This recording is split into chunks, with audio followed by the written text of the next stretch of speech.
Hey, good morning. And today we're going to do something a little different. I'm going to show you a test you can do to determine if you have the adequate amount of stomach acidity. Stomach acidity is very important. So what we're going to do, take some baking soda, 1/4 teaspoon, and we're just going to mix this in some water. And this should be done first thing in the morning. And I'm just going to mix this up.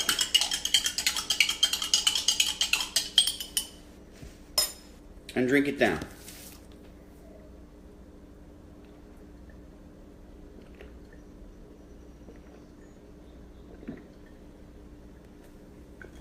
Okay, now I'm going to start a timer.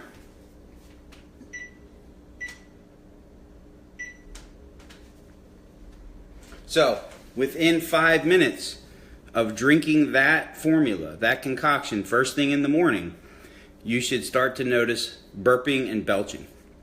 And what is actually happening is the hydrochloric acid in your stomach is reacting with the baking soda. So you have an acid-base reaction, and it creates bubbles and gas, and it also creates, just water and other byproducts. So within 5 minutes of drinking that, you should be feeling like you're burping. And if you're not burping at all, then likelihood is that you have not enough stomach acid, not too much. And that's surprising to most people, but, oh boy, I'm burping already. But it's surprising to most people because they take medicine to block acid. And the reason you're doing that is because there's not enough acid, and the little valve on the top of the stomach is staying open rather than closing. So there's basically 6 really important things that stomach acid do. First one is it breaks down food and helps you assimilate your minerals. So when you take in any healthy food that contains magnesium or iron or calcium or zinc or selenium, any of the minerals that you need acidity, you need acid to break down that food, break those chemical bonds, and let those minerals come out so you can digest and absorb them. Sorry. And then you need to also need stomach acidity to break down protein. So when you eat anything that contains proteins, beans, eggs, fish, meat, anything that is a good protein source, proteins come in big globs. They're big molecules, and they're made up of other things called amino acids. Well, your body doesn't use the proteins in whole. It uses the amino acids, and it recombines them when it needs it. So when you don't break down proteins properly, you get poor digestion, you get digestion, and proteins kind of escape down into your GI tract, and that is a problem with people who have food sensitivities, celiac disease, other digestive problems, is that their acid phase digestion is likely weak, and the low acidity allows these whole proteins to start to escape into the lower part of the digestive system where they should have never gotten to, including like the small intestine and things where you don't really want that. The other thing the acid does is it sterilizes the contents of your stomach. So when you're eating something, you're introducing something into your body, and without adequate acidity, you can't sterilize it and make sure it's safe.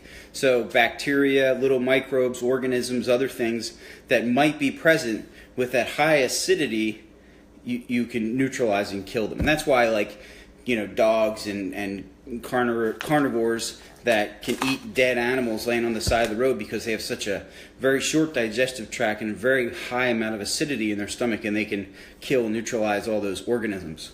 The other thing that stomach acid does is that it initiates enzyme digestion. So in your pancreas, you have enzymes that are there to help digest fats, carbohydrates, and proteins. So lipases, amylases, and proteases. So when this happens, when you have good acid digestion, it initiates good enzyme digestion. You get more complete digestion. One of the other things is, number 5, would be makes B12 more available. So when you first consume B12, it's not like you can eat that and automatically, assimilate that. It has to go to your small intestine. That's my timer beeping in the back at a minute, and I've been almost burping for probably 2 minutes. But B12 available. So when you have low acidity, your B12 can really plummet as well. And the last thing that the acidity does is it gives a chemical message to your lower esophageal sphincter here that tells it to close. So low acidity causes that sphincter to stay open, and it allows for things like acid reflux to occur. Now, there are other reasons that happens.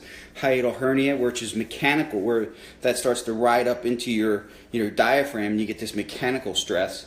And then there's food sensitivities, things like gluten for some people, grains, hot peppers, chocolate, coffee. All these other things can cause problems there too. Let me turn off the timer. But simple test that you can do. Now, real quick, because this isn't going to be a long video, but what I wanted to also do is show you some of the things you can do if this test you don't burp or have any of these effects, then your acidity is low, and you could be dealing with a lot of different health issues because of low acidity. And there'll be a separate video that kind of outlines this, and I'll do it on a whiteboard and show you. But one of the easiest things to do would be use a little bit of this apple cider vinegar. And you want to make sure when you get it that it has the mother in it, and that's important because that's a natural probiotic. It has lots of enzymes, and it's really, really healthy for you. So you can use something like this prior to your meals in a little bit of water to help give your digestion some punch. Apple cider vinegar is good. When people are real bad, this is what I have them use.